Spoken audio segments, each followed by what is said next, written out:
Hebreos 4 del 1 al 11. El tema de esta mañana, hermanos, es procuremos entrar en el reposo de Dios.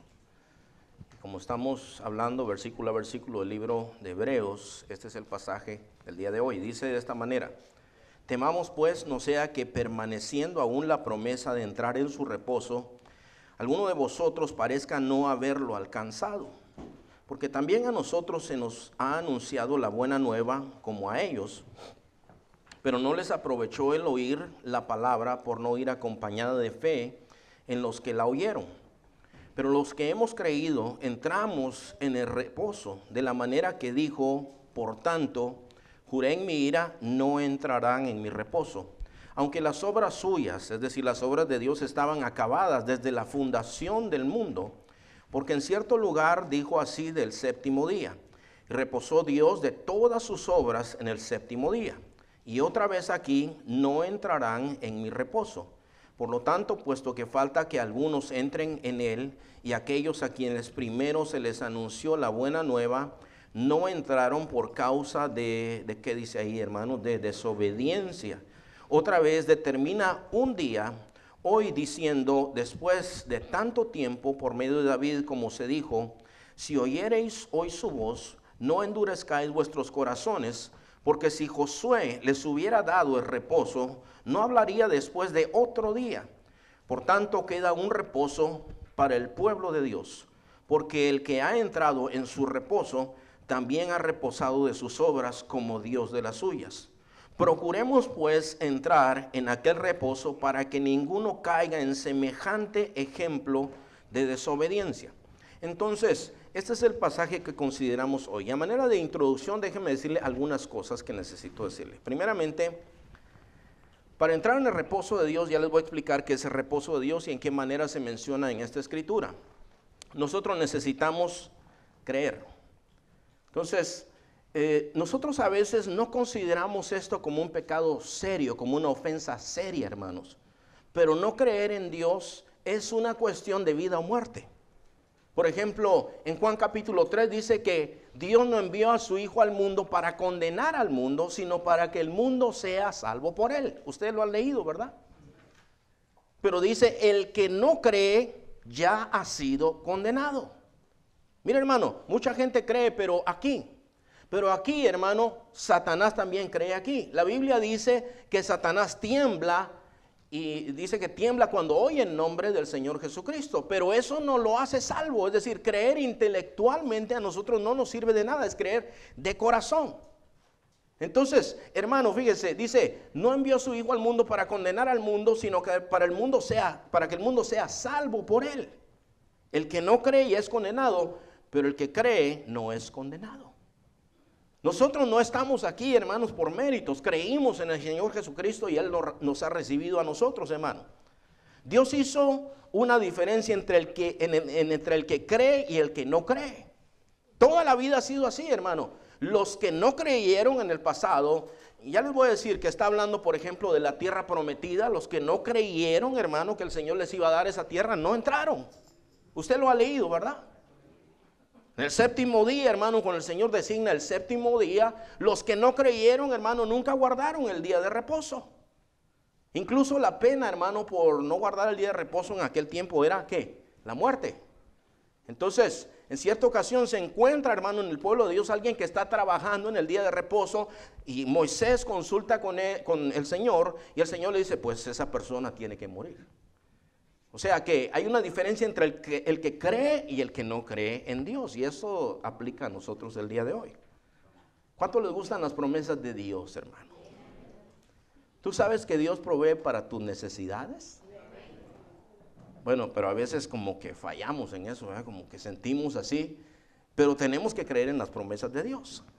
A ellos no les aprovechó en nada oír la palabra, porque dice aquí que no fue acompañada de fe. Entonces, mire, hermano, nosotros cuando nos sentamos a oír, el Señor tiene una palabra para nuestras vidas, y entonces tiene que ir acompañado de fe, porque está bueno oír, pero no es suficiente oír. Hay que oír, pero hay que oír bien. Entonces, la Biblia, por ejemplo, dice en el libro de Santiago que seamos hacedores y no tan solamente oidores. Incluso se menciona, hermano, una historia que está ahí en la escritura que dice que un hombre tenía 2 hijos, dice. Y le dijo, vayan a trabajar a mi viña. Y uno dijo, sí, pero no fue. Y el otro dijo, no, pero sí fue. Y al final de cuentas dice el Señor, ¿quién de estos 2 hizo la voluntad de su padre? ¿El que dijo o el que fue? Pues es el que fue, ¿verdad? O sea que no es decir amén. Es bueno decir amén, hermano. Si usted está de acuerdo y quiere que lo que es la palabra, usted dice, sí, hermano, que así sea siempre. Gloria a Dios, hay que decir amén. Está bien, hermano. Aunque sea que lo diga en su corazón, pero que esté de acuerdo con la palabra. Pero no es suficiente si no va acompañada de fe. Es decir, hacer lo que el Señor nos dice en la palabra. Todo eso lo digo a manera de introducción, hermano. En Hebreos 11:6 dice que sin fe es imposible agradar a Dios. Tú no puedes, yo no puedo agradar a Dios, no voy a recibir nada de Dios si yo no vengo al Señor con fe. La Biblia dice, es necesario que el que se acerca a Dios crea que le hay. Déjame preguntarte algo, hermano. ¿Alguna vez has sentido como que tu oración no pasa del techo? Que estás orando y tú dices, ¿será que el Señor me está oyendo? Ok, ¿alguien se ha sentido así o solo yo, hermanos? Algunos de ustedes se han sentido. Algunas veces es por pecado, hermano. Pero otras veces Dios guarda silencio. Pero eso no quiere decir que el Señor no está en su trono de majestad. Mire, en el libro de Apocalipsis, cuando yo estudié el libro de Apocalipsis, hermano, una de las cosas que me impactó grandemente, dice que Juan vio en esa visión un humo que subía, dice, y este humo, dice, son las oraciones de los santos, es decir, del pueblo de Dios que está orando. Pero él está viendo una visión celestial y dice que ese humo se une con las brasas del altar que está en el cielo. Y dice que un ángel toma la mezcla de las 2 cosas y lanza a la tierra, que es una respuesta de las oraciones de los santos. Pero el incienso era algo agradable, era algo para la adoración a Dios. Es decir, que las oraciones de los santos es algo que Dios quiere, hermano, en nuestras vidas. Que nosotros oremos, que en el día de la angustia nosotros le busquemos. Pero no depende de cómo nos sentimos. Ahí es donde entra la fe. El Señor dice, yo no te voy a dejar. Yo no te voy a desamparar. El Señor nos dice a nosotros, hermano, que Él provee para nosotros todos los días. ¿Se acuerdan cuando el Señor dijo, miren los lirios del campo que no trabajan y ni aun Salomón se vistió como uno de ellos? ¿Cuánto más no hará con ustedes, hombres de poca fe? ¿Se acuerdan ustedes eso, hermano? La Biblia dice que todo lo que nosotros pidamos conforme a la voluntad de Dios, Dios nos oye. Entonces, cuando tú vienes al Señor, esto es la cuestión. No confíes tanto en tu corazón, hermano. Yo sé que el Señor nos ha hecho emocionales, pero no confíes tanto en tu corazón. Confía en las promesas de Dios. Dios está sentado en su trono de majestad. Su Hijo está hablando desde la tierra. Llega al trono de Dios tu oración y Dios desde los cielos responde la oración, hermano. Y esta semana yo recibí otro testimonio de otra persona que me dijo, mire, yo no le dije a ningún hermano mi necesidad, pero oré al Señor. Y sabe que una persona que ni siquiera es creyente me ayudó en mi necesidad. O sea, su oración subió, hermanos. Por cierto, hermano, cuando tengan necesidad, di, hermano, no tengas pena. Es tu familia, son tus hermanos. Cuesta un poquito, ¿verdad? Pero di, hermano. Pero la cuestión es que ella hizo saber su petición delante del Señor y el Señor escuchó la oración y mandó su respuesta desde los cielos. Gloria a Dios por eso, hermanos. El que cree vive una vida consecuente con lo que ha creído. O sea, si nosotros decimos que creemos en Dios, pues afectan nuestras acciones. ¿Cuántos creen en Dios de los que están aquí? ¿Creen en Dios? Bueno, Dios llama a Abraham. Eso está en el libro de Génesis. Dios llama a Abraham y le dice, vete de tu tierra y de tu parentela. ¿A dónde? A un lugar que yo te mostraré. ¿Qué hizo Abraham, hermano? Pues agarró todas sus cosas, toda su familia y se fue. O sea que si le crees a Dios vas a hacer lo que Dios te dice, ¿verdad? Moisés, el Señor se revela a Moisés y le dice, ¿sabes qué? Vete a Egipto, ya se murieron los que te querían matar. En ese tiempo no había Facebook, hermano. No podía ver a ver qué puso aquel egipcio, a ver si es verdad. No había Google Maps tampoco, hermano, como para ver ahí cómo estaba la cosa. No, él tenía 40 años de no estar en ese lugar. Él creyó lo que Dios le dijo el día que se encontró con la zarza ardiendo. Si vas ahí, le vas a decir, yo no sé hablar, Señor. No te preocupes, le dice. Tu hermano Aarón será como tu boca. Y usted sabe todo lo que arregla, pero él, hermano, agarra sus cosas y se va para Egipto, al lugar donde Dios le dijo. Todo esto es en consecuencia del que cree. Entonces tenemos que creer en el Señor. Después de esta corta introducción, entonces ya pasamos a lo siguiente, hermanos. Bueno, déjenme mencionarle 3 maneras como habla la Biblia acerca del reposo de Dios. Primeramente habla de la tierra de Canaán. La tierra de Canaán era la tierra que Dios le prometió al pueblo de Dios. Lo sacó de la esclavitud de Egipto, les prometió esa tierra, le dijo va a ser una tierra que fluye leche y miel. Ellos tenían que caminar por el desierto, llegar a un punto, toda la tierra de Canaán estaba ocupada y Dios les iba a dar para que pelearan con ellos y derrotaran a todos esos enemigos, hermano. Eso es uno de los aspectos. Si usted mira, por ejemplo, hermano, en Deuteronomio 12 del 9 al 10, hay una cosa ahí que menciona acerca de la tierra de Canaán. Deuteronomio 12 del 9 al 10. Y aquí está el Señor dándole instrucciones antes de que ellos entren en la tierra prometida. Dice, porque hasta el momento no han, Deuteronomio 12, 9 y 10, porque hasta el momento no han entrado al reposo y a la tierra que el Señor su Dios les da. Dice, pero cruzarán el Jordán y habitarán en la tierra que el Señor su Dios les da como herencia, y Él los hará reposar de todos los enemigos que los rodean y vivirán tranquilos. Es decir, que esta es una de las referencias que hace Hebreos. Dice que en el pasado los que no creyeron no entraron al reposo de Dios. Y usted se acuerda que en el camino, hermano, ellos murmuraron que cuando estaban para entrar, pues mandan a los 12 espías, pero 10 de ellos vienen con un informe malo y dicen, no, la tierra ciertamente es buena, dice. Se vienen con los frutos, vienen con todo, pero es una tierra que se traga a sus habitantes, dice. Son gigantes y nosotros somos como langostas, dice. No vamos a poder. Y Caleb se adelanta y le dice, no es así, le dice. El Señor está con nosotros, vamos a tomar esa tierra, pero los otros pudieron más. Pues todos esos que no creyeron, no entraron en el reposo de Dios. ¿Te entiende eso, hermano? Ese es un ejemplo que nos deja la Escritura ahí. La otra manera que se menciona el reposo de Dios está en Génesis capítulo 2, versículo del 1 al 3. Y también hay una referencia de uno de los mandamientos del Señor en Éxodo capítulo 20.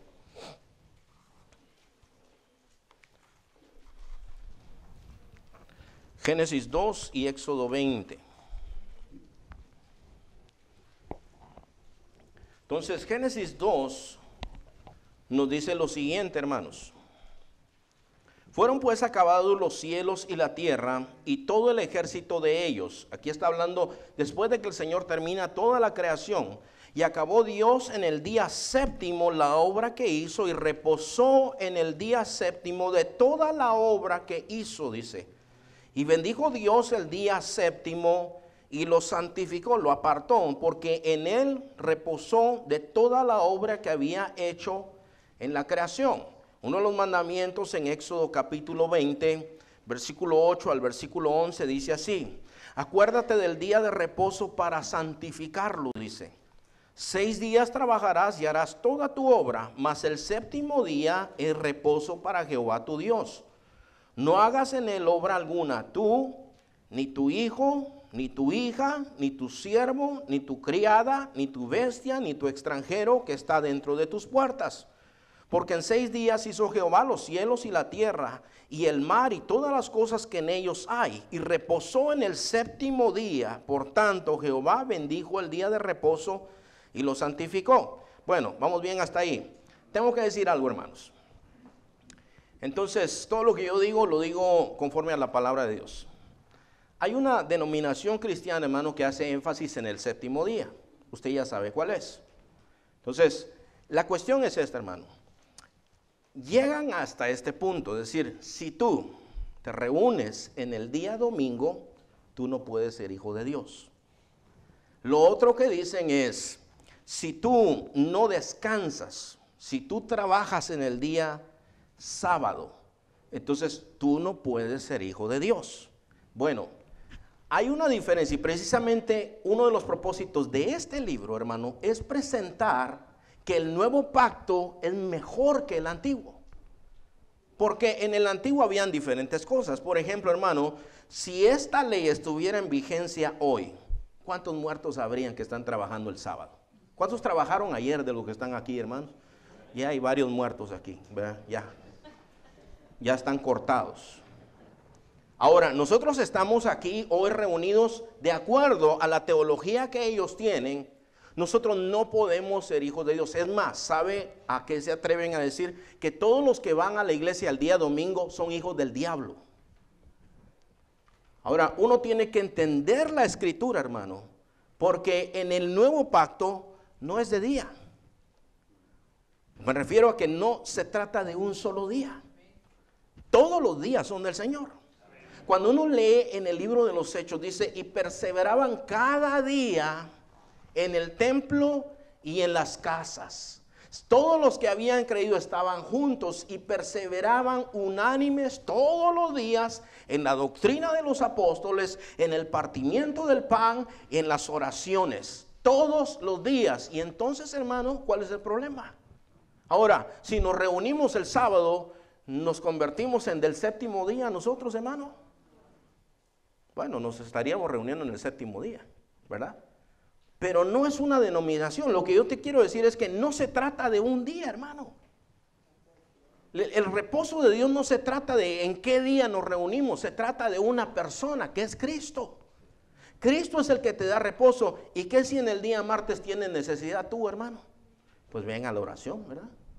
O en el día viernes o en cualquier otro día. Tú puedes reunirte cualquier otro día. No pecas porque vienes a alabar al nombre del Señor, hermano. O sea, es un error que nosotros pensemos de esa manera, hermanos. La tercera manera que habla la Biblia, hermano, acerca del reposo de Dios es del reino de Dios en nuestras vidas. Para esto hay una referencia en Mateo capítulo 11, versículo 28. Mateo 11, 28.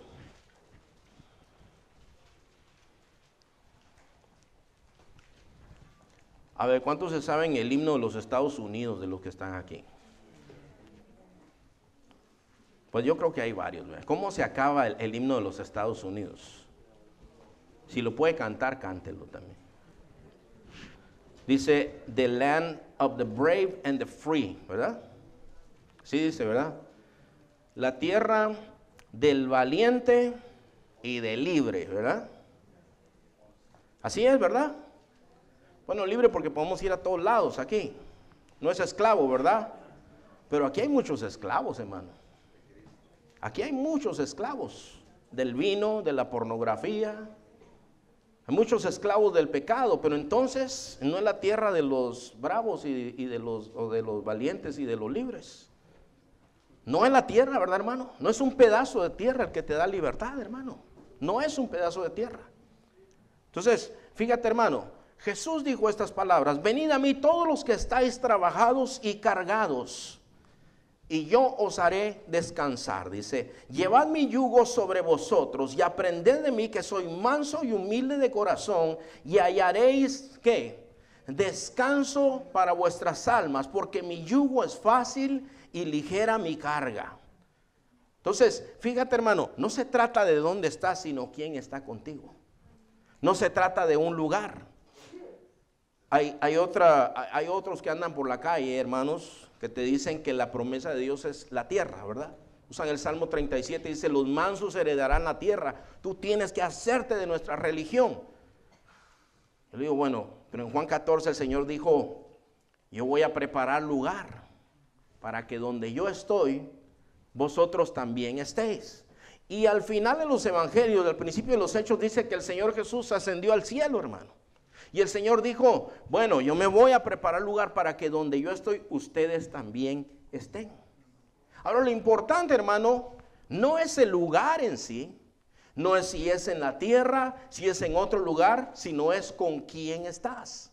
La persona de Jesús es la que da libertad. La persona de Jesús es el reposo, hermano, del ser humano. Los judíos, hermano, entraron en la tierra prometida. ¿Y sabes qué hicieron, hermano? Una vez que ellos se instalaron ahí en la tierra prometida, dejaron al Señor. Eso no es libertad, hermano. Dejaron al Señor, se olvidaron del Señor. Tal vez tú aquí veniste huyendo políticamente porque te perseguían políticamente. O de la violencia, hermano, cuando estaban hablando de muchos niños que vienen de diferentes países latinoamericanos, decían, es que vienen huyendo de la violencia. Pueden huir de la violencia y estar aquí sin que los persigan los violentos, hermano. Pero la única libertad, el único reposo del ser humano está en Jesucristo. No hay otra manera. Y tú que estás aquí el día de hoy, que no tienes ese reposo, porque el hombre que no tiene a Cristo sabe que no tiene reposo, hermano. Entonces, yo estaba oyendo que Shakira le tiene miedo a la muerte, porque dice que no sabe a dónde va, no sabe qué va a pasar. Y fíjese, hermano, el Hijo de Dios sí sabe a dónde va. La Biblia nos dice a dónde va el Hijo de Dios. Estar ausente del cuerpo es estar presente con el Señor. Entonces, hermano, mira, no es el lugar, no es el día, es la persona de Cristo, el reposo de nuestras vidas, hermano. El reposo de Dios está dispuesto para todos y cada uno de nosotros, hermanos. Entonces, el principio prevalece. Ese principio que vamos a volvernos otra vez a Hebreos, hermanos, ahí donde nosotros comenzamos.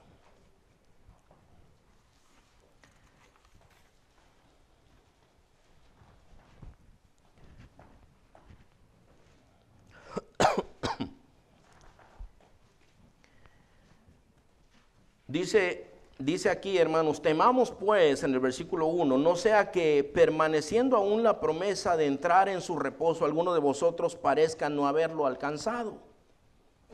Porque también a nosotros se nos ha anunciado la buena nueva como a ellos. Está hablando posiblemente de una primera generación de cristianos. Estos son hijos de una generación de cristianos. Quiero hacer una pausa aquí. Yo quiero dirigirme un momento a los niños y a los jóvenes, ¿ok? Ustedes han oído tal vez hablar a sus padres de dónde los sacó el Señor. Si sus padres no vienen de una familia cristiana, ustedes han oído de dónde salieron sus padres. A veces cuando yo me pongo a platicar, bueno, una de mis hijas es más preguntona, ¿verdad? Ella es la que me pregunta mucho. Me dice, ¿y tú tomabas? Sí, mi hija, yo tomaba. ¿Cómo podías hacer eso? ¿Tú peleabas? Sí, mi hija, era muy peleonero. ¿Y cómo podías? ¿Y tú hablabas malas palabras? Sí. ¿Y tú hacías esto? Y se queda, no puedo creer, me decía. No puedo creer, ¿todo eso hacías? Y el otro día me decía, ¿y tú eras un bully? También, le digo. ¿Por qué hacías eso? Me dice, es que no conocía a Cristo. Es que ella no puede entender, hermanos, como que cree que toda la gente es igual. Pero hay una diferencia entre el que cree y el que no cree en el Señor. Hay una diferencia, hermano. Entonces yo me he sentado y les he dicho, mira, son así las cosas, aquí y así me sacó el Señor. Y yo lloraba, yo me quería quitar la vida y esto pasó. Pero vino Cristo a mi corazón y a mi vida, entonces todo cambió. Entonces, hermano, aquí está hablando este pasaje que acabamos de decir. Dice, a nosotros se nos anunció el Evangelio como a ellos. Esto posiblemente fue escrito a una segunda generación de cristianos. Entonces, la primera generación de cristianos, algunos fueron espectadores. Ellos mismos vieron a Jesús. Algunos de ellos conocieron a Jesús. Lo vieron, hermano. Fueron testigos oculares del Señor Jesucristo, de las cosas que hizo. Pero los hijos, hermano, algunos cuando ellos nacieron, están como nosotros, nunca vieron al Señor. Pero dice, a nosotros se nos habló el mismo evangelio que a ellos. Pero también hace referencia a los del Antiguo Testamento. A aquellos se les predicó la palabra, pero en nada les aprovechó. Entonces, escúcheme, jóvenes y niños que están aquí. Tú no necesitas pasar por todo lo que pasaron tus padres. No tienes que. Tampoco digas, yo no tengo testimonio. ¿Qué le voy a contar a la gente? Bueno, ¿sabes que tú puedes estar aquí sentado y estar perdido? Tú puedes estar sentado en una de estas sillas, en esta congregación, en otro lugar. ¿Y tú crees que porque tus padres son cristianos, la fe la heredaste? No, no es así. Cada quien tiene que hacer su propia decisión para con el Señor Jesucristo. Nosotros no somos salvos automáticamente. A nosotros los padres de familia nos gustaría decir, yo me entrego a Cristo en nombre de mis hijos, pero no es así, hermanos. Cada uno necesita creer. Entonces, aquí hay una amonestación para esa segunda generación, y aquí hay segunda o tercera generación de cristianos, hermanos. Entonces, yo lo que te digo es, posiblemente tu abuelita creía en el Señor. Hay hermanos que dicen, mire, mi abuelita me llevaba a la iglesia. Yo me acuerdo de mi abuelita. Ahora mi mamá no creía, pero mi abuelita creía y mi abuelita me llevaba. Y mi abuelita decía, y hay algunos hermanos que su abuelita ha impactado grandemente su vida. Bueno, y finalmente tú dijiste, bueno, tal vez es esto, pero tal vez no te has entregado al Señor. Tal vez tú conoces cantos, hermano, tal vez tú conoces tú sabes que hay un lenguaje cristiano, ¿verdad? Hay un lenguaje evangélico. ¿Cómo está, hermano? Bendecido, es el otro, ¿eh? Entonces ya hay una manera. Y usted, hermano, también, amén, hermano. Y hay un lenguaje, y tú ya te lo conoces todo el lenguaje. Tú sabes todo lo que tienes que hacer. Cuando dice vamos a orar, tú oras. Cuando dice vamos a leer la Biblia, tú sabes dónde están los versículos. Ya te conoces todo, pero tal vez no tienes a Cristo. Tú necesitas a Cristo. Tú necesitas entregarte al Señor. Entonces vamos a continuar aquí. Dice, a nosotros se nos ha anunciado la buena nueva como a ellos, pero no les aprovechó el oír la palabra por no ir acompañada de fe en los que la oyeron. Pero los que hemos creído entramos en el reposo de Dios. De la manera que dijo, por tanto juré en mi ira, no entrarán en mi reposo. Ahí está la referencia al pasado. Ahora, mire esta amonestación, esto prevalece. Aquí hay dos cosas, hermano. Una está en el versículo 1 y en el versículo 11 que quiero que nosotros miremos. Dice, temamos pues. Esa es una expresión que quiero que vea. El versículo 11 dice, procuremos pues. Lo primero dice, temamos. Y eso es como un mandamiento, como decir, empiece a temer y ocúpese de su salvación. Lo que nosotros tenemos es un grande regalo, pero nosotros tenemos que andar delante del Señor con temor y temblor, porque esta salvación es lo más precioso y lo más preciado que nosotros tenemos. Pero también aquí dice en el versículo 11, procuremos pues entrar en el reposo, porque para que ninguno caiga en semejante ejemplo de desobediencia. ¿Qué les pasaba a ellos? Persecución, hermano. Persecución, problemas. ¿Cuántos tienen problemas de los que están aquí? Te sientes agobiado por los problemas, por penas, por preocupaciones. Bueno, déjame decirte, en medio de todo, hermano, tú tienes que perseverar. Persevera, el Señor te va a ayudar. Persevera en el Señor te puede ayudar. En medio de todo, persevera. Entonces dice, procuremos pues, esforcémonos. Lo que dice esta palabra es intentar, conseguir, obtener, procurar, hacer. Es lo que quiere decir esta palabra, hermano. Que nosotros sigamos adelante. La salvación es por gracia, hermanos. No es por obras. Pero nosotros tenemos que mantenernos, hermano, en el camino con el Señor. Así es, esto es el mandamiento para el pueblo de Dios, hermano. Procuremos entrar en este reposo que el Señor nos da, hermano. Aún quiero decirte esto, no solamente el reposo de Dios no es cuando yo me muera. Me gustan las canciones que se cantan en funerales cristianos, hermanos. Pero muchas de esas tenemos que pensarlas para ahora. Entonces, hay uno de esas canciones que dice, mansión gloriosa tengo allá en el cielo. Y me gusta mucho ese canto, me gustan algunos que se cantan en los funerales. Pero yo tengo que pensar que la vida que Cristo me vino a dar es para hoy también. O sea, si tú crees en el Señor, tú, hermano, vas a tener paz. En Romanos capítulo 8 dice, ninguna condenación hay para los que están en Cristo Jesús. para los que andan conforme al Espíritu, no conforme a la carne. Porque tú puedes ser cristiano, pero ser carnalón, hermano. No vas a tener paz en tu corazón, porque si ya conoces al Señor, no vas a sentir paz. Tu fe, hermano, está por los suelos, pero si tú vives en el Espíritu y sigues al Señor y sigues la palabra del Señor, entonces, hermano, tú vas a tener ese reposo de Dios todos los días de tu vida. Gracias al Señor por eso, hermano.